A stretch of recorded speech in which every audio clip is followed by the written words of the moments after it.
Welcome. It is a good day to give thanks unto the Lord. This is Faith Works Live. We truly do believe that faith works. And that's what we're here to explore, what that looks like every single day, following Jesus. And believe you me, there's a smile on my face. We're going to start with the word of God. We're going to give thanks to him from the words of Psalm 136. Give thanks to the Lord of Lords, for his mercy endures forever. To him who alone does great wonders, his mercy endures forever. That's a good place to begin, I dare say. Joel Kurtinitis, gentleman and a scholar, election analyst, political aficionado, and grassroots coordinator, campaign expert, all of those good things, is coming to us live from the Kurtinitis homestead. Sir, it is good to have you with us. Oh, it's so good to be here. This is one of those weeks where I was just excited. I was just like, you know what? Can somebody just call me up to talk about politics? Because this is a great week for it. Are you breathing the free air? Oh, yes, absolutely. Smell like freedom in the morning? It's and a little bit of napalm, if I'm honest. We were just talking about all sorts of fun and free smells, but that's a topic for another day. So Joel, last time we talked, we were very unsure at the direction the country was going to go. We knew that we would make history either way, but now as we sit here, we can tell that the Trump 2.0 era has begun, and I have lots of thoughts to share. I'd love to get your take on all of this election analysis. I was serving as a poll worker in our local district, and so I had my head down. I was counting ballots locally. It was one of the busiest times I had ever seen. I worked a few years in several elections now. We had a line of, in like this little community center room in small town Iowa, we have maybe 2,000 people, and then the rural areas as well. God bless them. And they were all in our room. Like for a 2-hour period, there was about 150 people. We had to build like an ersatz snake kind of line like you do at Adventureland. And everybody was so patient. No one got upset. And I know that they were not all voting the same way. Like I'm just sure that given the demographics in the room, we had different opinions and different votes were present, but everyone was so neighborly. Everyone was kind. You had people of all ages there. And I talked to a sweet old couple who I think they were in their 80s or 90s, and they were walking in on their little hand-carved wooden canes, their little matching canes. They came in to cast their votes, and the husband and the wife stayed together the whole time. And then when they cast their ballots, they were numbered 999 and 1,000. And it was just the sweetest moment of like, this is America. I don't know who you voted for, but I know that this is a picture of America. It was a beautiful thing. It's still like Mayberry still exists, folks. And I was so heartwarmed by that. But the downside was I had to catch up like through the fire hose of national politics at the end of the night when we were done hand counting all the ballots, because I don't know if this is hopefully reassures people. There are real people that really do hand count every single ballot. So it goes through the machine, and then we verify as human beings every single one of us, and we counted it, each one of those pieces of paper 4 times that night, just to make sure that all the totals matched, that there was nothing unaccounted for and nothing stuck in the machine or any such thing. So hopefully from the point of view of election integrity, you can be reassured. And this time, Joel, nationally and locally, it wasn't even close. So hopefully that's one thing that this election clears up for people, is that when you work elections in an integrous way, they really do work. Yeah, absolutely. And I think that's a point that a lot of people are, it is a reassuring point, but I think it also underscores just how the country has shifted in that, right? Because if you don't have any way to blame the electoral process, which has kind of been the coping mechanism, I think, for both parties at different points over the last couple elections, Sure. Then you have to start asking different questions, more complex questions. I think another important thing to note is that states run elections, and the states have changed their laws in a lot of ways post-COVID. This was another question that got answered along the way, was how are the Republicans going to compete in these places where they have changed the laws to allow for more early voting, for more mail-in voting, all of those things. And I think that was a resounding success. It's so many things. The Republican Party is always a few years behind, it seems like, but better late than never, as they say. And I think this election kind of shows the adaptability from an analysis perspective. It shows their adaptability within the boots on the ground organization of the GOP, that they caught up. They caught up. I think the next question is what happened to about 15 million votes from 2020. So that might be a topic. I don't know if you want to wade into that here and now, but I think that is now we're in that safe window to finally ask that question. Why is it that Joe Biden was suddenly found the equivalent of 5 Iowas? 5 states worth of voters. I don't know. I thought we only had maybe Barack Obama's 57 states finally caught up and sent all their votes straight to Biden in 2020. I think we need to start asking those questions. Call me a conspiracy theorist, if you will. Many have. But I just don't see how it's possible to look at 2020 without a skeptical eyebrow raising, if you catch my drift.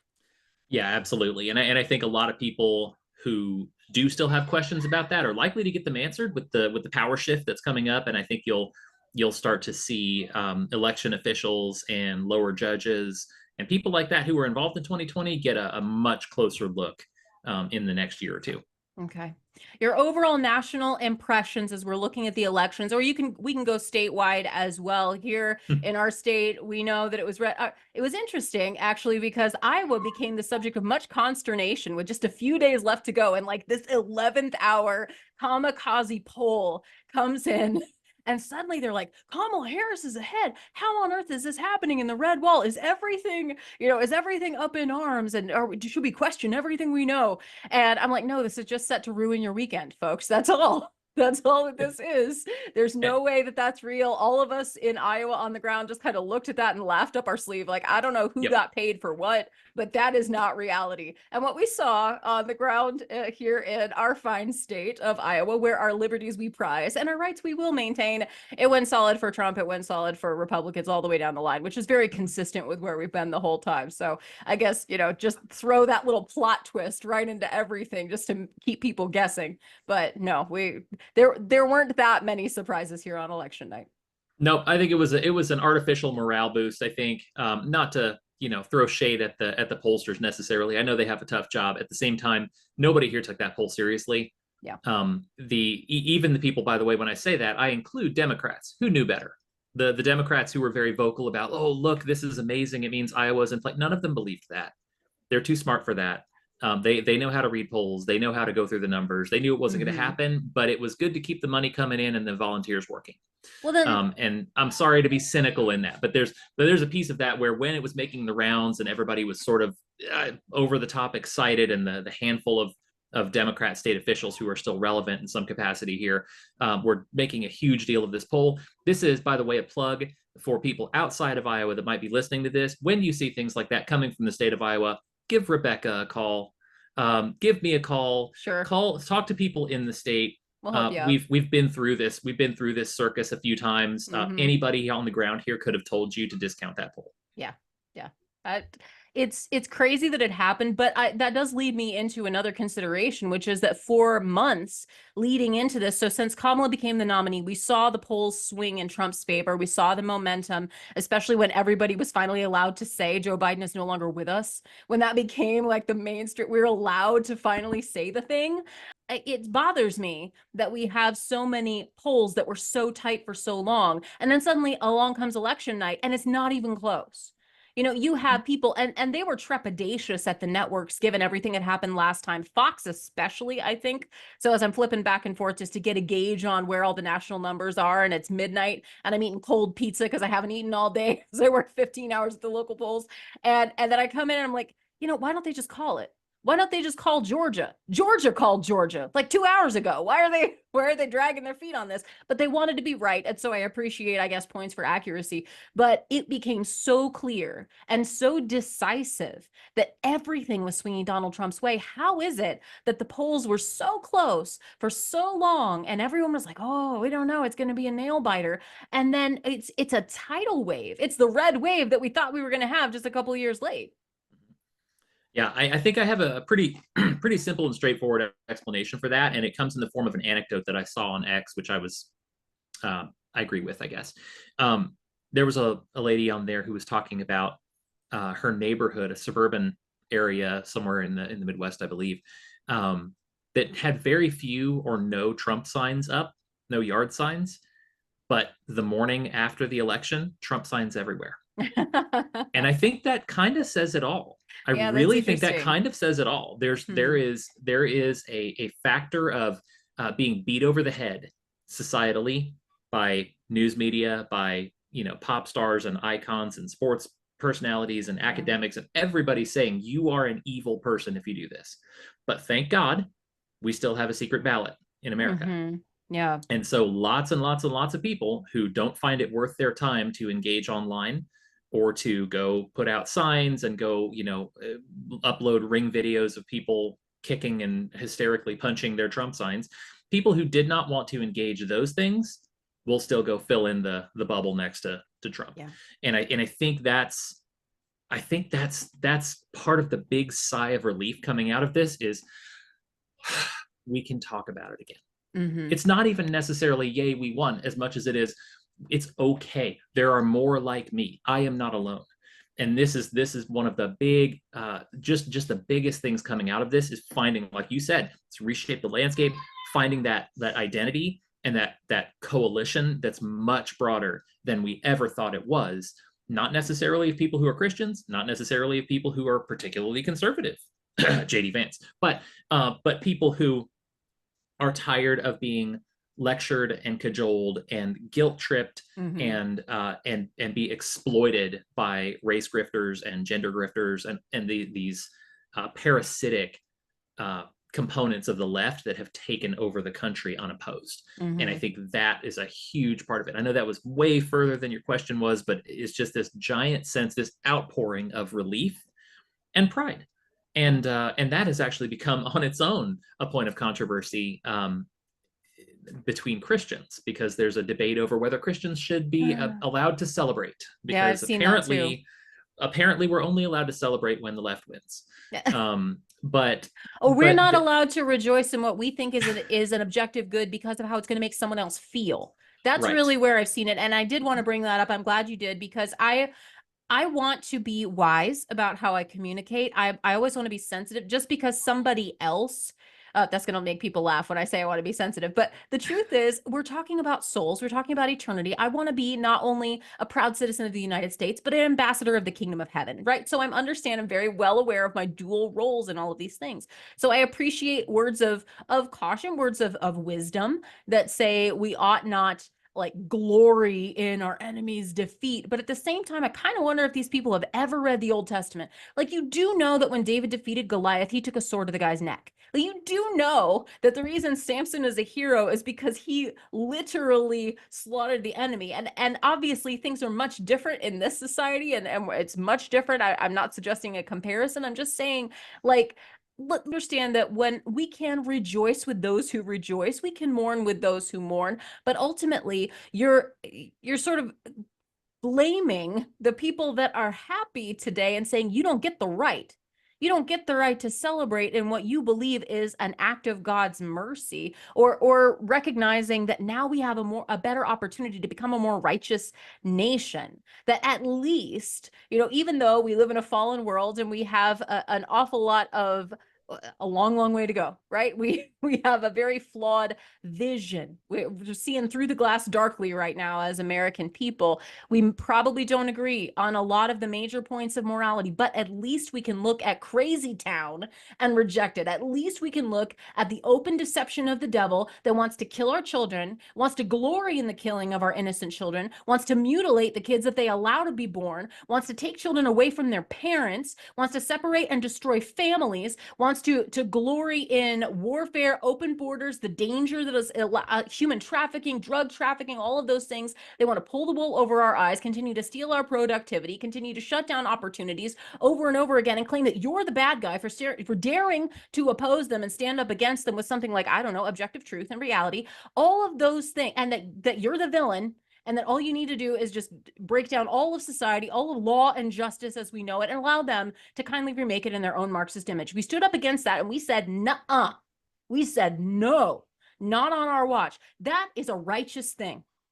At least that was a righteous thing. And we have the right, and I think it is an objective good, to stand up and say, yes, Lord. Yep. Yes. We have to recognize deliverance.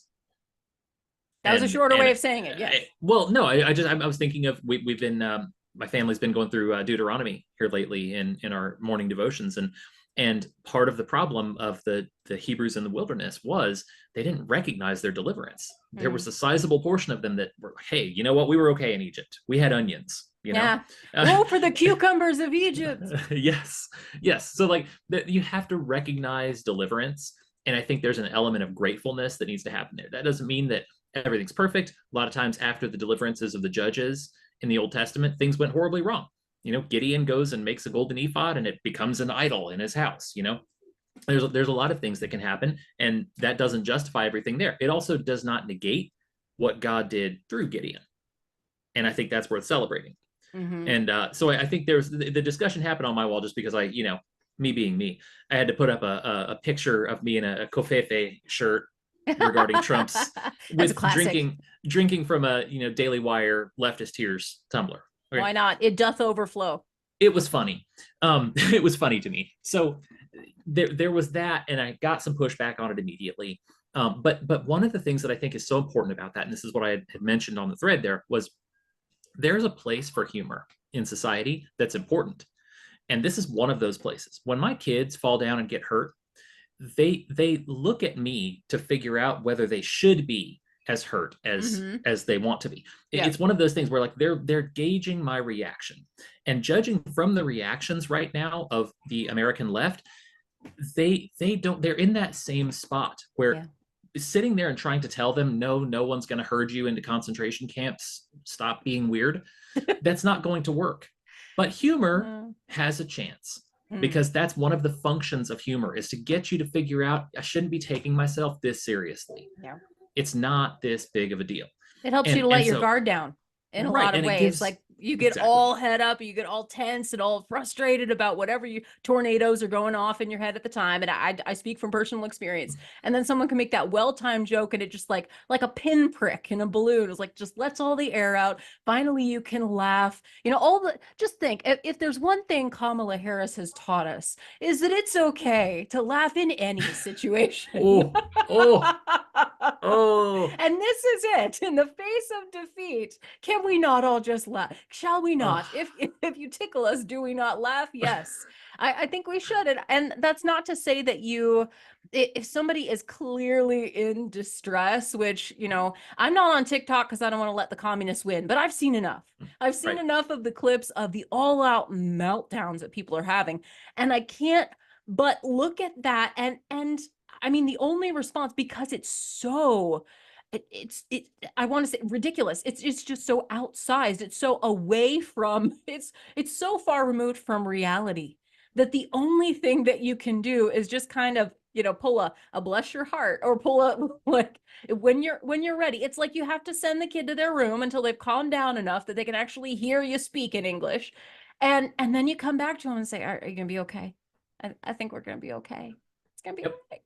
And normalcy will reestablish itself. Yeah. Because we have all of human history as of inertia behind it. There's a story that I heard years ago that I actually wrote some on this week. I think it was in a message I heard at church, but I can't be sure. There was given the ending, we'll see. But it was about a German guard or a German soldier in World War II who got captured by the Allies. He was terrified of Americans because he had been told that Americans will torture you, and they will abuse you, and they will humiliate you and do horrible things to you. And so he and everybody that he fought with was just horribly afraid to get captured.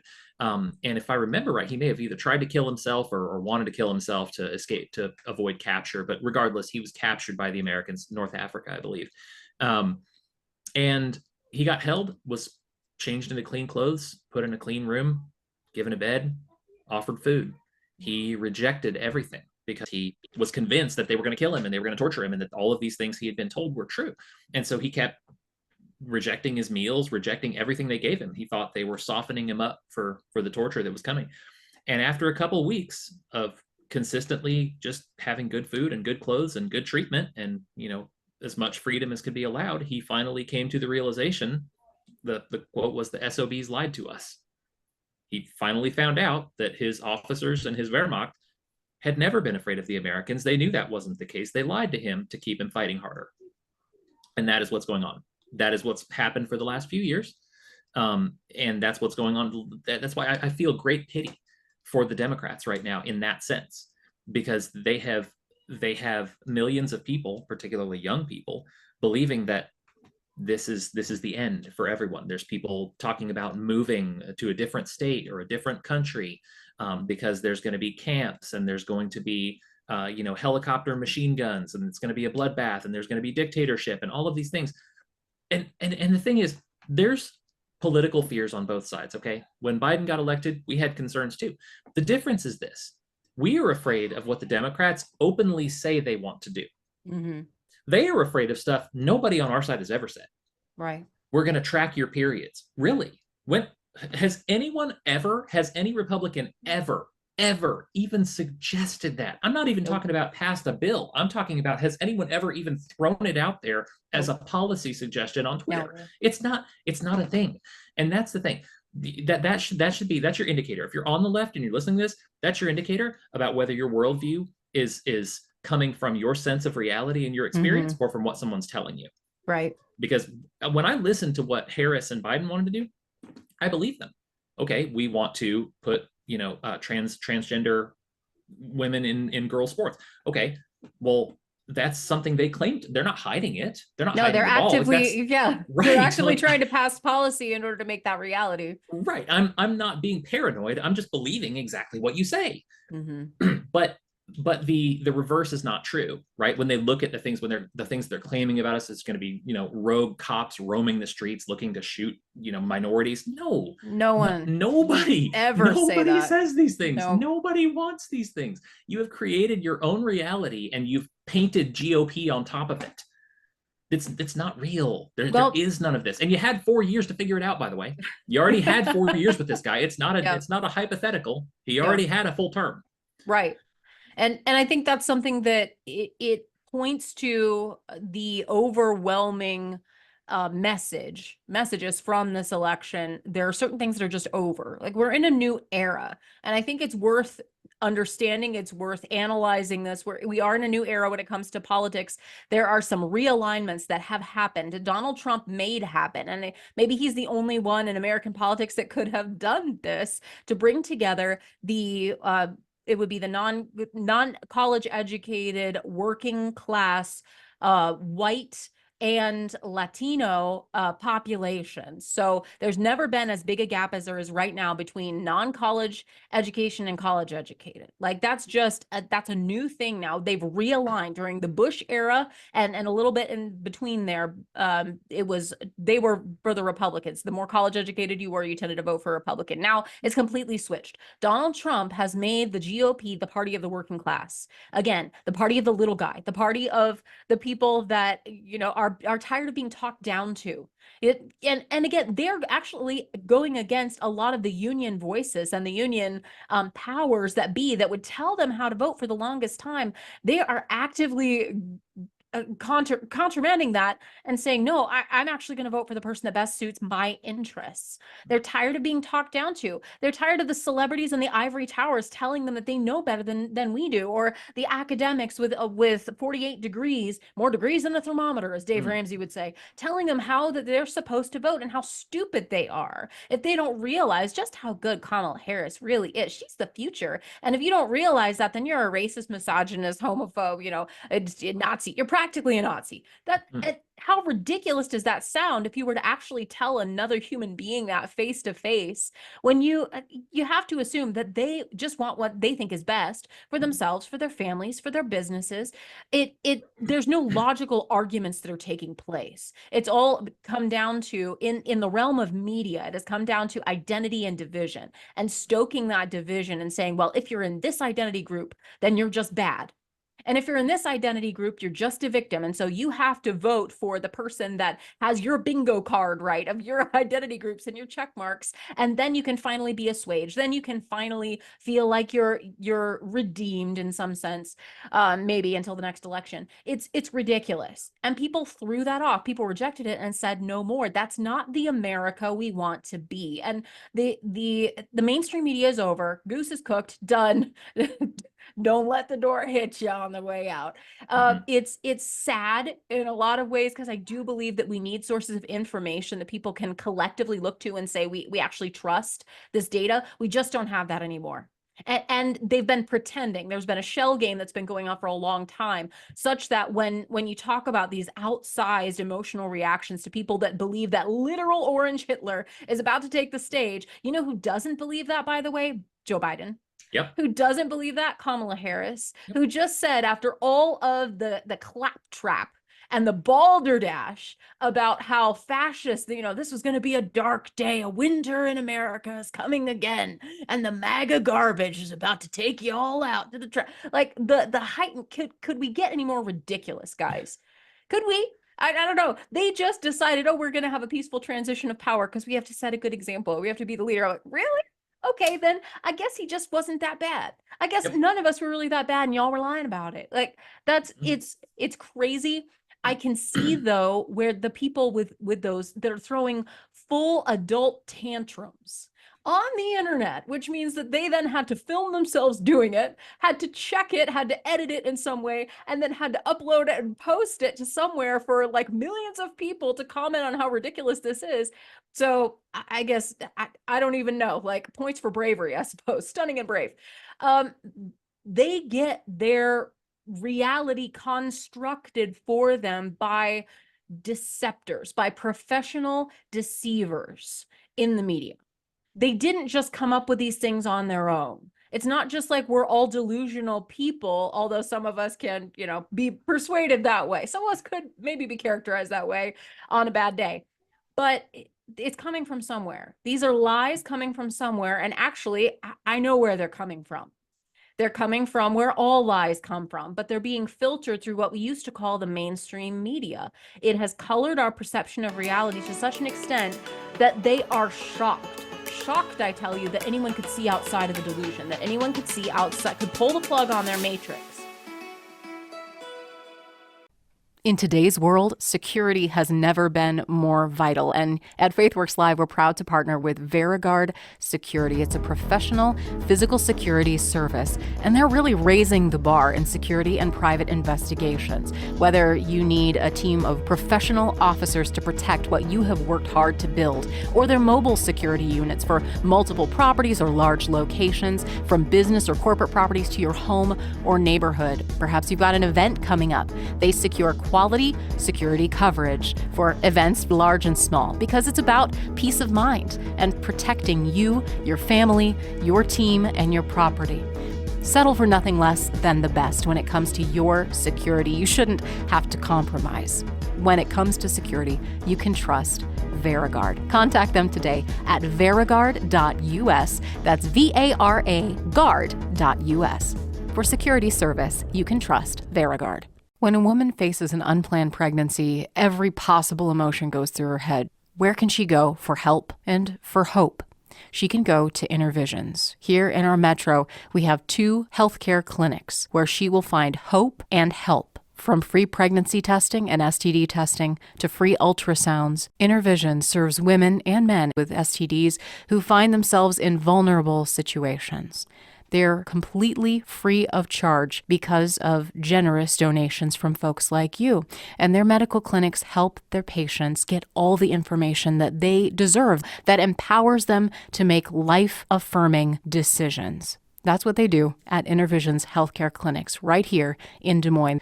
Learn more at innervisionshealthcare.org. That's innervisionshealthcare.org. And you can call 24 hours a day at 515-440-CARE. That's 515-440-2273. My favorite moment of election coverage was Jake Tapper on CNN, where they have these maps and they color code the maps and they get to show you these data trends. And of course, they're just, crestfallen when they realize that Donald Trump is going to be the next president, whatever. So they're coping hard.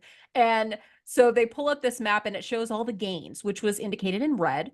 All the gains that Donald Trump had made, all the counties, districts where he had earned more votes this time than he had in the previous election. And then they said, can we get the Kamala Harris slide? Let's see where Kamala Harris has made any gains over Joe Biden. And it was blank. It was blacked out, y'all. There was nothing there. And Tapper goes with a quiver in his voice, really? Not one? Nothing? And I saw in that that moment, I was just like, yes, this is the stark reality that you cannot lie to us enough to get us to disbelieve our own eyes and our own pocketbooks and our own souls, our own consciences. You cannot tell lies big enough, long enough, loud enough, and from enough golden microphones to get us to believe you anymore. And in their downfall, I rejoice. In that enlightenment, I rejoice. Oh, and there's such an opportunity there. I think there's going to be a gold rush to the new media right now, likes of which we have not seen, because the traditional media knows their time is up, and so the challenge now is to find a way to monetize X, YouTube, TikTok, even. This is going to be the new rush. There's been pioneers there for quite a while, but they're openly saying that they're jealous, and it's been really funny. There's jealousy in the left and their media outlets over names that were dropped were Shapiro, Tim Pool, Jordan Peterson, Joe Rogan, and they're out there saying, well, we don't. It's one of my favorite trends right now is they're out there saying, well, we don't have anyone like that. We don't have anyone on the left like that. And the response, I don't know if you've seen it, has been, the people who are being mentioned saying, well, you did have one. It was me. You lost me. Tim Pool is out there. You did have someone like Tim Pool. His name was Tim Pool. Joe Rogan, famously, right? Joe Rogan, was exactly. a Democrat, was like a Bernie bro, and it's that paraphrase of the Ronald Reagan line, because no show of mine would be complete without Ronald Reagan and C.S. Lewis. That I didn't leave the Democrat Party; the Democratic Party left me. Right. And that's what we see. We see people like Bill Maher, at least on occasion, where he's like, this is so crazy. This is so anti-reality. Like this is deception land. This is a different universe. How can we say these things and expect to be taken seriously? And I think the American people openly rejected that. Now, there may be a myriad of reasons that they decided to say Trump is my guy. I think if you look at the exit polling, it's pretty clear that the top issues were like economy and immigration for most people. The only social issue that was openly talked about as much was abortion. And so if abortion was your top issue, I think the percentage was like 75% of the people who said abortion was their top issue were voting for Kamala, which means they wanted to preserve and expand abortion now, abortion forever. Right. But I think the sleeper issue, if you will, was the transgender issue. And the most successful Trump campaign commercial. I saw some that were more inspiring, but the most successful one that he ran against Kamala was when she said in her own words that there should be taxpayer funding for illegal immigrants, transgender surgeries in prison. It was insane. Like, you can't believe that she actually said it. That was the problem. People were like, she didn't say that. Oh, no, she did. And that was the most successful, the most impactful ad of the entire campaign that nobody wanted to talk about. The Democrats basically ran screaming after running, the rainbow flag and the topless transgender activists and the drag queen story hours, RuPaul drag race campaign announcements, all of that nonsense. They then tried to shove it under the rug for like the last 3 months and make you forget that but you didn't see anything. Yes. And you can't forget that. We're talking about real kids. We're talking about real families. And I think the majority of suburban moms looked at that and they're like, nope, no part of that. I want to be able to afford my butter and my eggs again. I want gas to be $2 a gallon. And I want to be able to drive to the PTA meeting and trust that my kids aren't going to be trans behind my back. That's what I want. I want to be able to go to my job in peace. I want to not be called names. I want to just be free again. I don't want to think about this nonsense anymore. I want my streets to be safe. I just like that's where we are as a country. We got to get back to reality. And so for this election, I don't think it was like a grand ideological statement. I think it was just a lot of people saying, this is America and I'm tired. I'm tired of feeling scared in my own country. I'm tired of being told that I'm the bad guy by people that don't know hard work if it hit them in the face, that have never worked an honest day in their lives. You can't tell me what that's really like. I deserve those opportunities. My kids deserve those opportunities. Anyone that's willing to come here legally deserves those opportunities. We should all be one country again.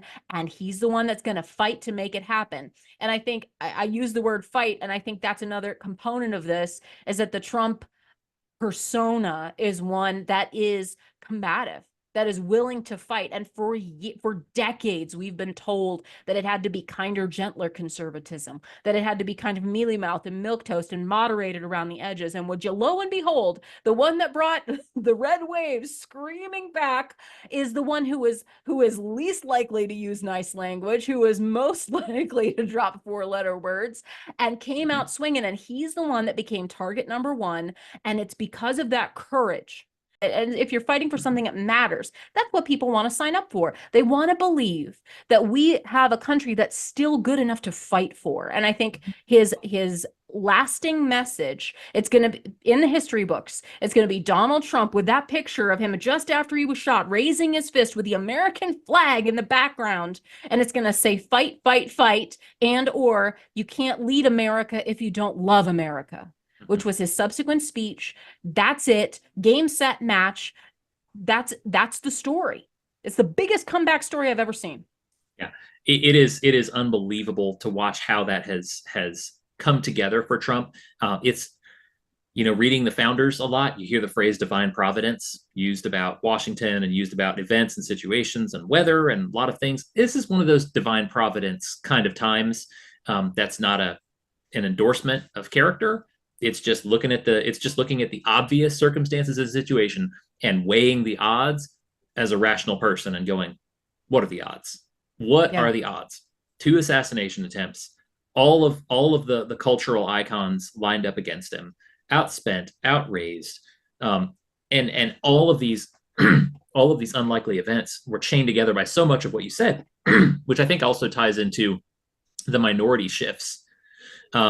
Because the shifts toward Donald Trump were unanticipated by the left, especially among the Latino community, because there's a relationship, an unhealthy relationship that the left cultivates, I think specifically with minorities in a lot of cases, where there's this feeling of you owe us, whether it's for entitlements or whether it's for loose immigration policy or whatever. They feel entitled to the votes of minorities, and I think that was on tremendous display right now, where a lot of folks on the left cannot fathom that it is unthinkable to them that they feel betrayed by minorities who didn't vote with them, without ever thinking past, okay, once people are here, what do they want? What do they want? Maybe they don't want to stay on entitlements forever. Maybe they want the American dream just like we do. Maybe they are. See what I mean, though? This is the type of thing they're pitching all along: empathy and inclusion, and we think, we are compassionate, we want to bring people in. There's this condescension that's been noted by conservative thinkers like Thomas Sowell for so long. This is condescension of you will stay in your place and you will vote as we tell you to vote, and we'll keep giving you things. We'll give you the crumbs. And I love seeing this shift. I've mentioned it before, I think, on this show, but my grandfather immigrated from Mexico, and he served in the military and became a citizen and all of these things. He earned that, and he was proud to be an American. And all of these folks who I think have been just exploited by the Democrat Party for so long, and then to turn around and see that morph into what you just described, where you've got the gender insanity, the fervor for unlimited abortion that's celebrated in religious ways. I got news for you. A lot of Latin Americans, very Catholic, very pro-life, very pro-family, very pro-kids. Yep. They don't like this stuff. There's not enough handouts or immigration policies or anything that you can give them that will overwhelm, to a principled person, these kinds of objections. And so I think you're seeing that. But I don't think we can go much further without talking about the tremendous, incalculable overreach of the Democrats in this. Oh I yes, mean, let's indeed. Let oh, us this, I regale mean, you. you and I have been around the block a few times with politics, and the overreach of this was just, I run out of words. Appalling, stunning, ridiculous, incredibly stupid. I mean, the fact that anyone thought that it was a good idea to even keep Joe Biden in or have him declare again, Yeah. going all the way back. But then to take someone who is one of the most unpopular figures in her own party, Kamala Harris, far every time that they've measured her popularity, even by the way, in her failed presidential run, she's always at the bottom of the list.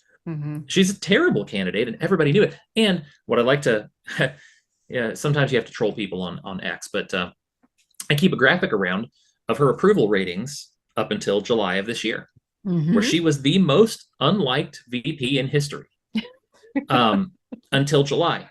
And all of a sudden, she's magical and she's perfect and everything. Nobody believes it. Nobody believes it. When if you really thought that, you would have thought it before July.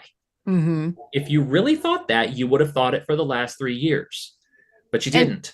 And you see that as well. And like it's exactly the same thing as everyone telling you, Joe Biden's fine. Joe Biden's sharp as a tack. He's totally with it, guys. You know, I have trouble keeping up with him. Nobody believes you. No, right. Come on now. We have eyes. Yeah. Nobody believes. Like, who do you think you're fooling at some point? And I don't get. I like to think that I have mellowed with age. I don't know if that's true, but I do like to think that I have a certain sense of at least perspective about things. It's become harder to insult me or to offend me over the years. I've just seen too much. You know, whatever. It's like, okay, go with God. It's fine. Like, whatever. But the thing that bothers me is when you insult don't insult my intelligence. Like, don't claim that I can't see the thing that was right in front of my face. Don't it's not really here. You're imagining everything. Believe us. Believe your benevolent overlords in the media, in the political class. Like, we just know better than you. Just trust us. I'm sorry, no. I'm sorry, I do not. No, I prefer not, Bartleby. That's never going to happen. Never again. And I think you've abused the trust of anyone that sold that lie. And I was shocked that that didn't come out a lot sooner and a lot more often than it did. Why was she not called to account for the fact that she openly, bald-faced, with laughs and cackles, lied to the American people over and over again about Joe Biden, about the state of his health, about his abilities? Why on earth, on that alone, I should never believe a word that you say, let alone empower you to then become a president that by your own admission would make no changes to any of Joe Biden's directions, any of like the fatal flaws in this campaign were many.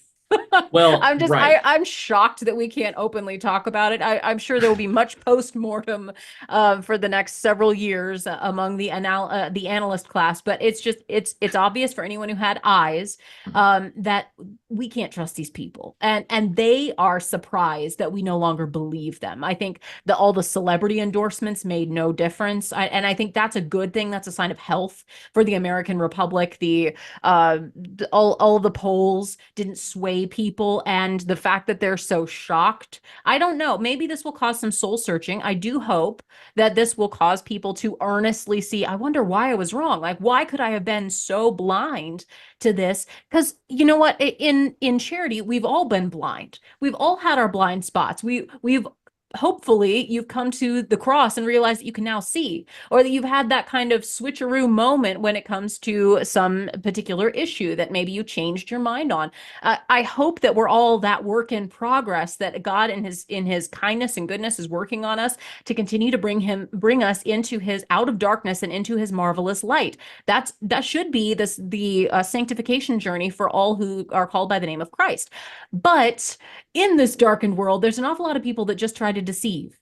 And I don't know how many of them are doing so openly because they're just, nefarious villains, or they are themselves deceived. They don't understand how deeply wrong they are, and they truly do believe that they just know better than everybody else.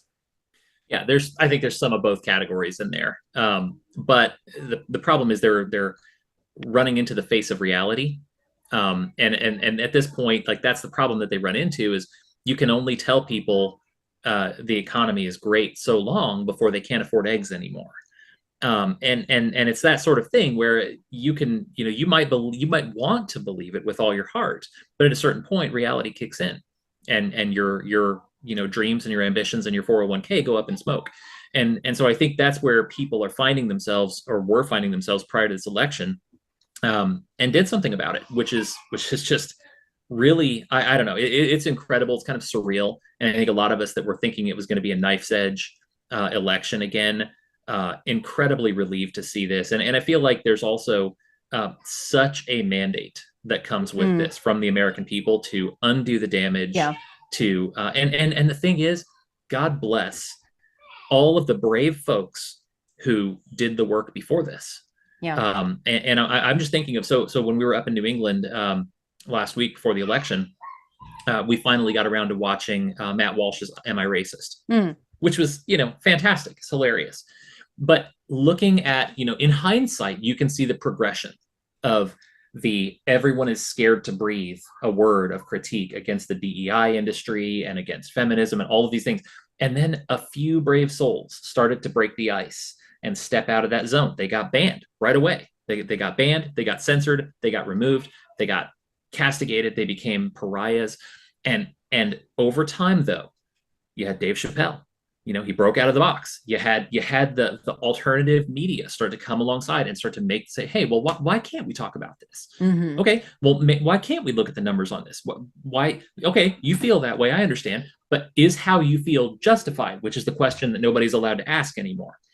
Those things paved the way for this. God bless the Blaze. God bless the Daily Wire. God bless independent podcasters like yourself that have made this happen, because these conversations matter. And in a lot of cases, I think, well, in this case, I'm going to say it's starting to look like they matter a lot more on a national basis than who Taylor Swift endorses. And so I think that there's been that catch up of Republicans to where the Democrats have been. I think now they're going to have a few years of trying to catch up to this, because it is not the world it used to be. The mega media conglomerates are not going to save them anymore. And the world overall, I mean, we've known this since the 90s, the world overall, we expected it to move towards bigger and more complex, when in fact it's moved towards smaller and more compartmentalized in our cell phones, in our technology, in our applications, in our businesses, in our organizations. Things have moved away from giant conglomerates and more into broken down, cellular pieces. And so I think politically, that's going to be the shift that happens too. It's going to be on everybody to connect to that, but especially the media. I would not be surprised to see a lot of the major media organizations start divesting and moving towards alternative media themselves. Now is the time to stand for life. For 50 years, Iowans for Life has been the longest standing nonprofit pro-life organization in Iowa, and they stand strong today as Pulse Life advocates. They believe in defending the defenseless, and that's what we need now, a new generation to value the sanctity of all human life from fertilization till natural death. They advocate at the Capitol, in classrooms, at events across the state of Iowa on abortion, on family planning, on physician-assisted suicide, euthanasia, basically every issue where the culture is so contrary to what God calls us to. They're standing in the gap as defenders of the defenseless, and they're a voice for the voiceless because they believe in the value of life. And if you do too, sign up for their newsletter and get involved today at pulseforlife.org. That's pulseforlife.org. And I think it would be wise for them to have a variety of perspectives and to earnestly cultivate that. We did see that, or at least some sort of perfunctory attempt at that right after 2016. You saw opinion pages and newspaper, well, now digital newspapers, say that they were going to reach out and try to understand how they got the Trump election, so the first Trump election, so wrong. That lasted for about 5 minutes. And then the priors all came swinging back and were like, oh, wait, we forgot we know better than everybody and you're Hitler.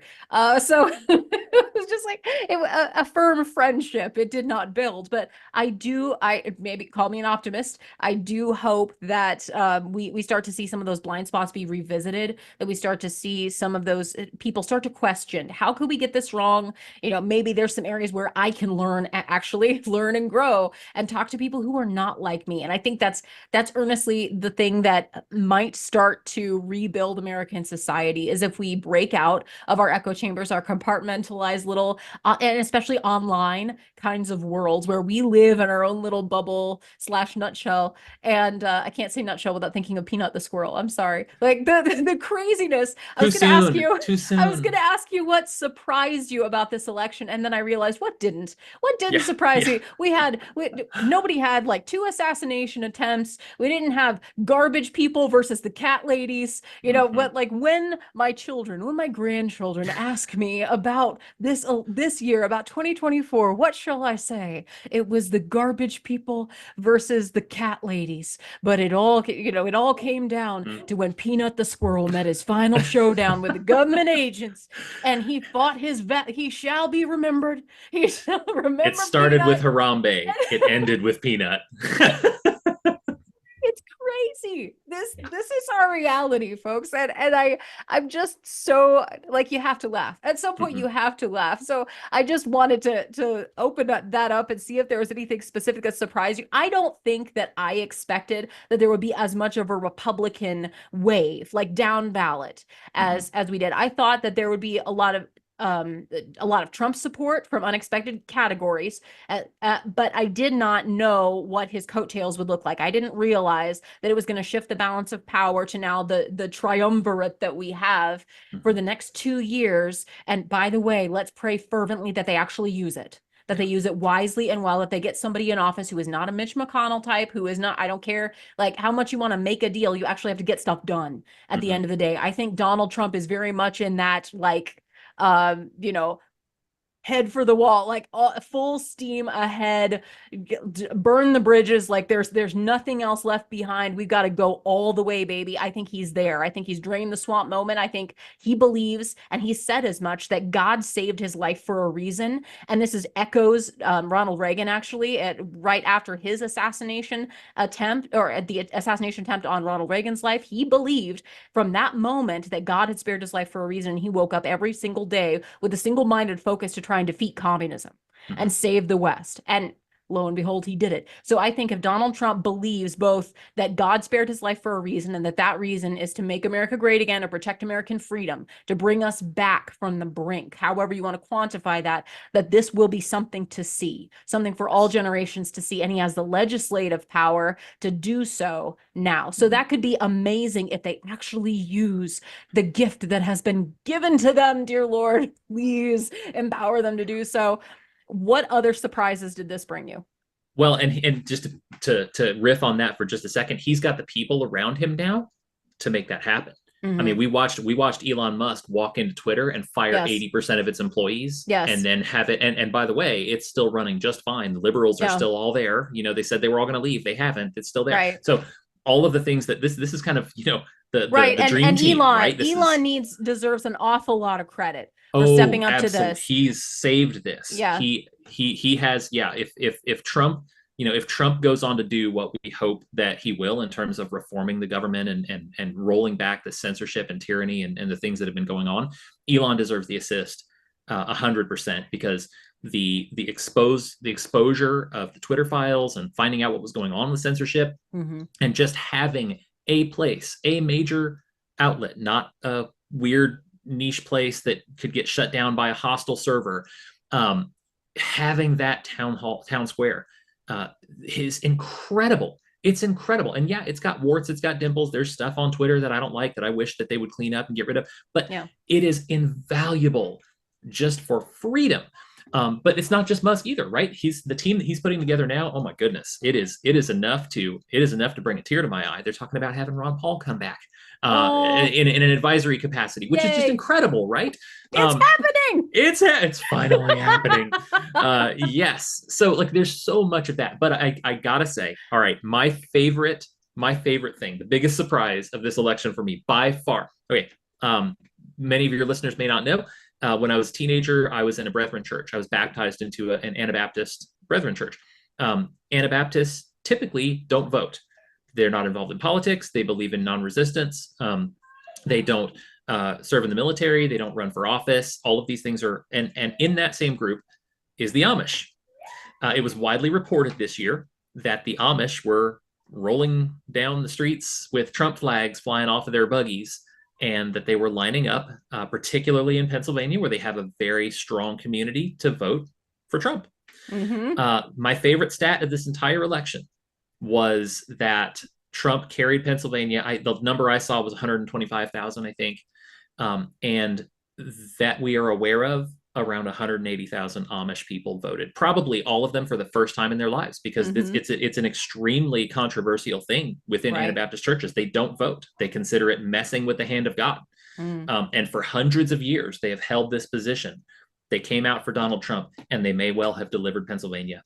And that is probably the most surprising thing. I can't imagine anything ever surprising me more than that, having grown up in one of those churches, where, you know, voting was talked about as a bad thing. And it's just for all of them to decide at the same time, all right, boys, this is it. I saw it likened online to the Ents marching on Isengard, and I couldn't think of anything better. I couldn't think of any better comparison on earth. It was the Ents coming out of the woods. Yes.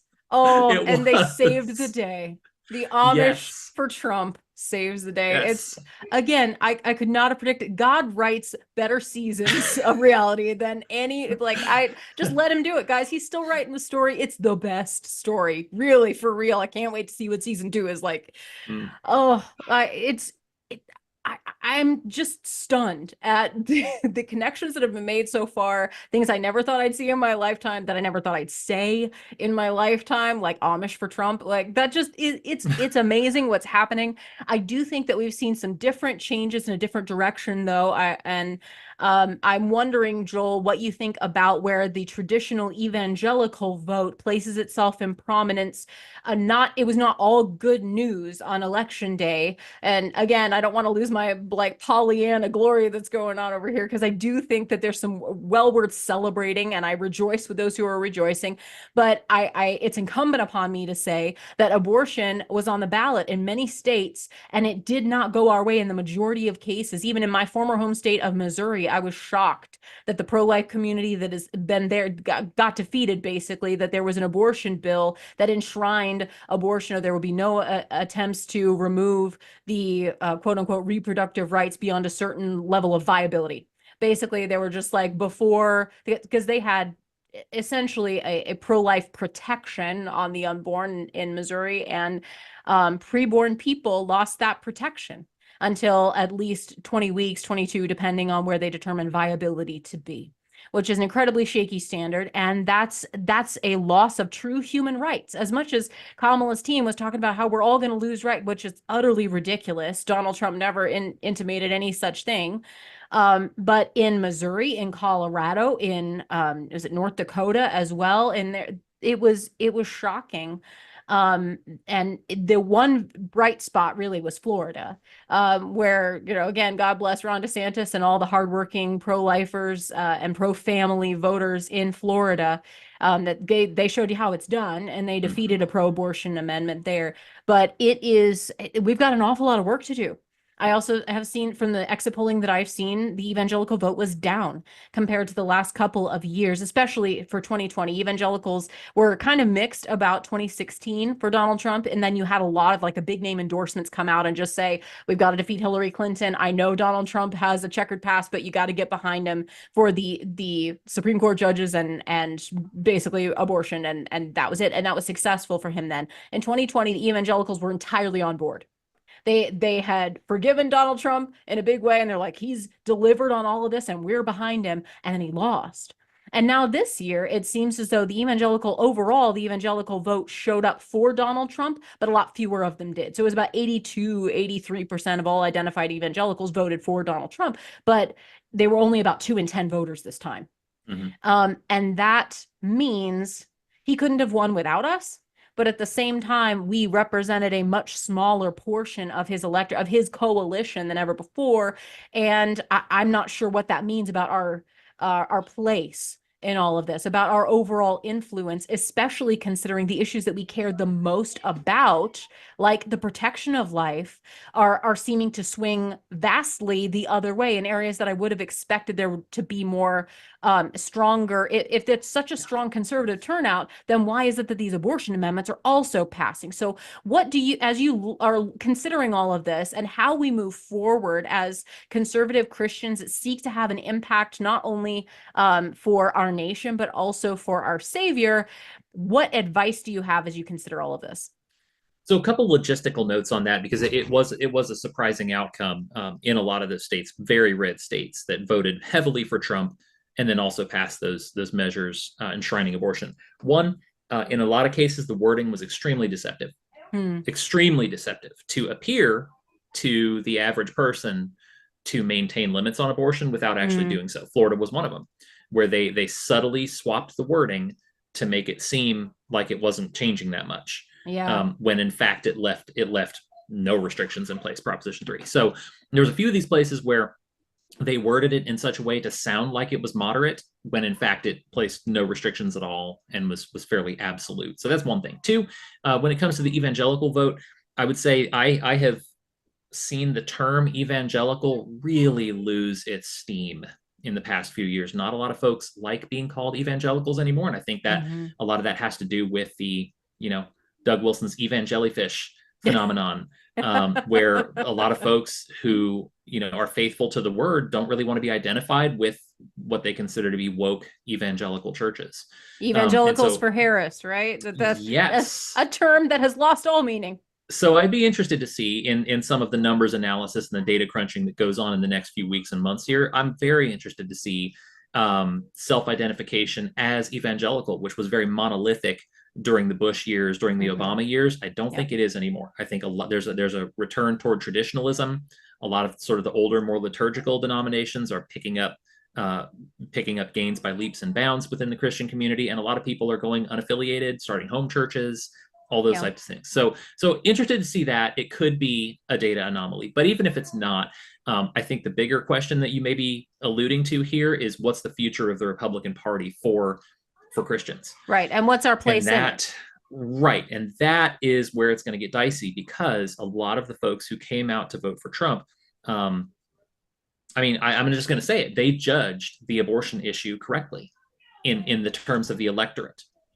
I don't think they necessarily played it correctly. I don't think their strategy was necessarily the best in terms of the future of the party and the policy side of things. But as far as getting out the vote, I think they read the cards correctly, and decided that was not the fight they wanted to pick right then. And I think that their fight would have been made harder in a lot of these swing states if you forced people to choose, because, circling all the way around to what you originally asked, I don't think the new Republican Party, as it's going to march forward, is going to look much at all like the Republican Party that was here in 2012, where 2008, 2012, where evangelical conservatives had the reins to everything. I think there's going to be a whole lot of, I think we're seeing a political realignment is the long and short of it. I think we're seeing a huge political realignment, and I actually expect after this election that the Democrats are going to retool, and that there's going to be a new party identity that comes out of this election for them that's probably going to bleed off one section or the other from a lot of these conservative or a lot of these Republicans. And so there are Democrats already calling for moderation on some of these things, calling for a return to pro worker, common sense, lower middle class policies, those types of things. If those voices prevail, I think that you will see a lot of the union type blue collar folks, maybe more rough around the edges folks that voted for Donald Trump, to find an attractive home in the Democrat Party again. And you'll see the evangelicals have a stronger voice in the GOP. Beyond that, I've got nothing in the crystal ball. I can't say where that's going to go, but I'm just saying there's a lot of opportunity. And the Republican Party this last year became a much bigger tent after this election. And so I think there's going to be the complication that comes with that, right, in state legislatures, in the federal, at the federal level in Congress. There's going to be some knockdown dragouts, and what we need now more than ever, potentially, with the opportunity that we've been given, is strong, principled, conservative leadership that makes an unapologetic case for what we believe. Yeah. Because that was often missing from this campaign, which is why I can confidently say that I feel the results are far more a rejection and a rebuke of wokeism than they are a love and embrace of Donald Trump. Right. And so I think, what are you going to do with that opportunity? Okay, are we going to go the JD Vance direction of sitting up there saying, well, I'm sorry about our abortion stance, but we just need women to trust us more? Are we going to do that? Or are we actually going to use the opportunity, make the case? Because you've never had a better chance in my lifetime. I just turned 40, folks. I'm not a spring chicken anymore. There's never been a chance like this in my lifetime to make the case for conservatives, for conservative policies, for freedom, for sound fiscal policy, for financial restraint, for sound money. I mean, come on, let's end the Fed trending again. Come on. We could end the Fed. We could get rid of the fluoride. We could do all the things. It's amazing. We could save the babies. I'm just saying, like, when you look at the value of the dollar, when you look at the inflated prices and all those things, never been an opportunity. So even things like that have lost their popularity over the years, now's the time to have all those discussions. And if you are just a Christian and an activist at home, now's your time too. Yeah. I was going to say, that's where it begins. Right. That's where it begins. You have nothing to be shy about. You have nothing to be afraid of. You have been validated. You have been justified. And the Lord has given us deliverance, at least in a defensive and temporary sense. So take it and use it, because you will be held accountable for it. And I think I'll go one step further. You have a mandate. Now, each and every one of us Christians do have a mandate. We could point to all the people around us that are saying, okay, we reject the crazy. All right, good. We can start there. That is a place from which we can build. We can reject the crazy. Let's look at what's in alignment with reality. And for a long time now, I've just described the laws of nature and nature's God as being in alignment with reality. And if we can start there, if we can say, no, you can't just construct your own world. You can't just live in imaginary land with all of your multiple personalities and believing that your feelings dictate how other people should respond to you. No, like, I'm sorry, just for your own good, for your own health as an individual, for our health as a society, we can't build from there. We have to build from reality. So if we can come to a common understanding of what, like, we can't spend more money than God has ever seen, then and expect that it's all going to be okay, that we could just print more. Like, we have to come to an understanding that sometimes the rent is just too high. Sometimes that this is what we have to come to some sort of common ground with. That doesn't mean give up or compromise. It means understand reality, be a defender of reality. And there's no shame in that. There's a joy in that. And then say the reality is that every person deserves to be protected. If humans deserve human rights, then all humans do. We shouldn't be saying some humans deserve more rights than others. If we can agree on that, then the question is, who is a human being? Who's a human person? What are those human rights? And what is the play? How should we defend them? How can we guarantee equal rights if we're not treating all people equally? So I think those are arguments that we can have. What is the nature of marriage? What is the nature of humanity? What is best for human flourishing? Those are questions we should be answering again, at least asking, and then we can start answering and debating again. If we can get beyond the, well, you're a white man, and so you don't get the opportunity to speak, and I'm, from my oppressed culture, this is what, no, let's just treat each other as human beings. Let's not be afraid to speak. We're all on equal footing in terms of being in this same reality, in this same moment, and gifted with the opportunity to make a difference in this world. Let's figure out what's good for human flourishing and come together around that. And it starts here. It starts with you and me having these conversations. It starts in our local churches and our local, friend groups, homeschool groups, whatever that might be. I'm actually really proud of several of my friends that have won for their bids for the legislature here in our state. And I know in states across the country, from humble beginnings, we have great potential future conservatives that are up and coming. And they're saying, we've got to get rid of the old guard that has that, like, moderation, that compromise is their battle cry. Keep our powder dry. No, we actually do need to make a difference in our time, and time is running out. Like, now is the time. So if you are a Christian that believes that now is the time, that now is the gift we've been given from God for such a time as this, it's time for us to speak up, to glorify him and to glorify his creation. He has made us us well. His law is for our good. We should never have to apologize for that. We should be joyful in that. We should be living it out and on the daily, and we can take that into the public square, and we can speak that in our congressional halls, and we should be openly proclaiming and praising and living out the goodness of what it means to follow God in freedom. We shouldn't have to ask permission for a lot of things anymore. That's another little thing I put in the suggestion box. Stop asking for permission to be free, because God gave it to you. So stop asking for permission from the government. Respect the rulers of the land, yes, but remember that we the people govern in America. We the people are the real bosses here. I just think that needs to be said loud and clear. But there's a lot. It was said on Tuesday. Amen.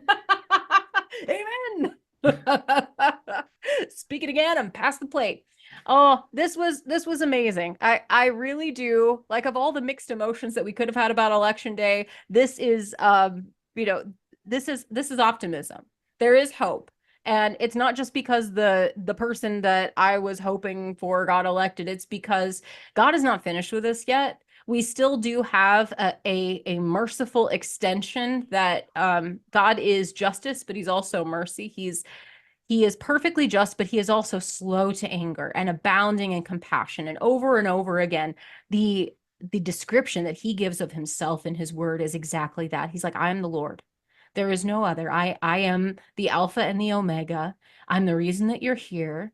And I am slow to anger, and I am abounding in compassion. My mercies are new every single morning. I love you more than you can imagine.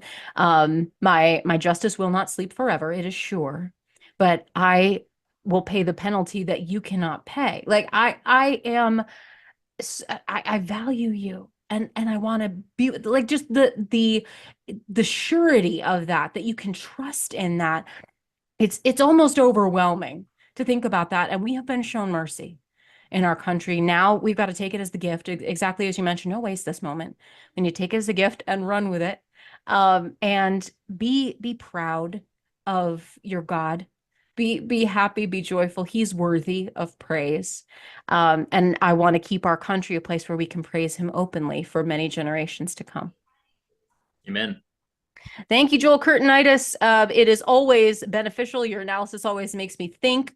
It is enlightening. And I know that you've got a lot going on at the homestead. So thanks for taking out the time to analyze us. And, we've got this new demographic to follow. So I look forward to your analysis of the Pennsylvania Dutch and their voting lines and trends for many years to come. Right on. Hey, we got some in Iowa too. That's true. There we go. That's true. And for all of my Amish listeners, thank you. On behalf of us all, we thank you. And until next time, we have a mission. We talked about that now, and I think it just really brings it home.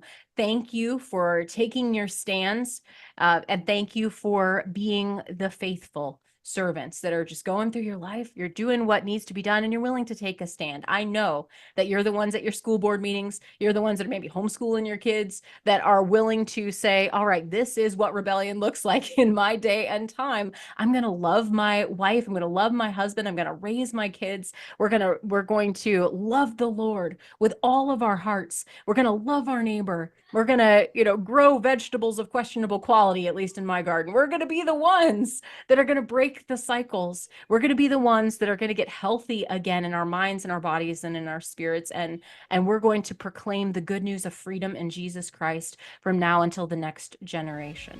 So thank you from the bottom of my heart for being willing to stand up for life, for faith, and for freedom. And until next time, that's still our mission. So I'm going to keep on at it to love God, to serve people, and to live free.